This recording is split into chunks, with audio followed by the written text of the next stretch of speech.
direction le Niger, où selon certaines sources, une tentative de coup d'État aurait eu lieu la nuit dernière. Des tirs ont été entendus dans le quartier présidentiel de Niamey. Les autorités ont annoncé que la situation était à présent sous contrôle.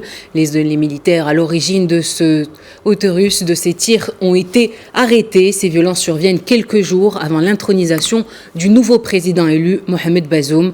Son rival, l'ex-président Mahaman Ousmane, conteste encore les résultats du scrutin et revendique la victoire. En direct depuis Niamey avec nous, pour en savoir plus sur ce qui se passe au Niger, Jean-Djibril William, correspondant de Média TV Afrique au Niger. Jean-Djibril, bonjour. Bonjour. Alors, des sources proches du pouvoir évoquent une tentative de coup d'État militaire. Les tirs dans le quartier de la présidence sont-ils confirmés ? Alors effectivement, c'est encore la surprise ce matin dans la capitale Niamey, où des tirs nourris ont été entendus dans la soirée d'hier dans le quartier administratif qui abrite le palais présidentiel. Des riverains parlent d'échanges de tirs à l'arme lourde puis légère qui auraient duré une vingtaine de minutes aux environs de 3 heures du matin. Selon des sources sécuritaires, il s'agirait d'éléments de l'armée nigérienne sous les ordres d'un capitaine qui aurait finalement été repoussé par la garde nationale chargée justement de sécuriser ce secteur. Alors, s'agissait-il d'une tentative de coup d'État? C'est en tout cas l'hypothèse que retiennent ici la plupart des observateurs. Rappelons que le pays en est coutumier avec déjà 3 putschs militaires réussis depuis son indépendance.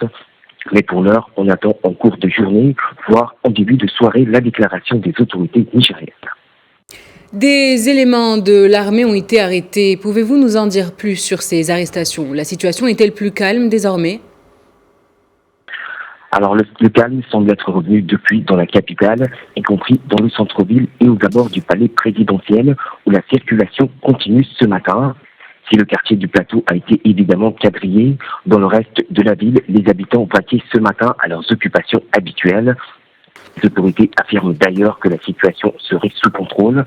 Des informations font effectivement état de l'arrestation de certains des assaillants, ce qui reste toutefois à vérifier, tout comme des sources faisant état du dispositif mis en place pour retrouver les militaires impliqués dans cette attaque. Pour l'heure, les informations tombent tout compte-gouttes et il va falloir attendre la réaction des autorités en cours de journée. Mais pour l'heure, il est clair que le dispositif sécuritaire a été renforcé depuis ce matin, car on peut voir les forces de l'ordre déployées à certaines intersections menant au palais présidentiel, ainsi qu'au niveau de l'Assemblée nationale. Plusieurs ambassades, dont la France, ont également décidé de suspendre leurs activités consulaires jusqu'à nouvel ordre et inviter leurs ressortissants à rester chez eux. Jean-Djibril William, merci à vous. Je rappelle que vous êtes correspondant de Média TV Afrique au Niger. Nous vous retrouverons dans le Grand Journal d'Afrique Info pour suivre de près l'évolution de la situation à Niamey.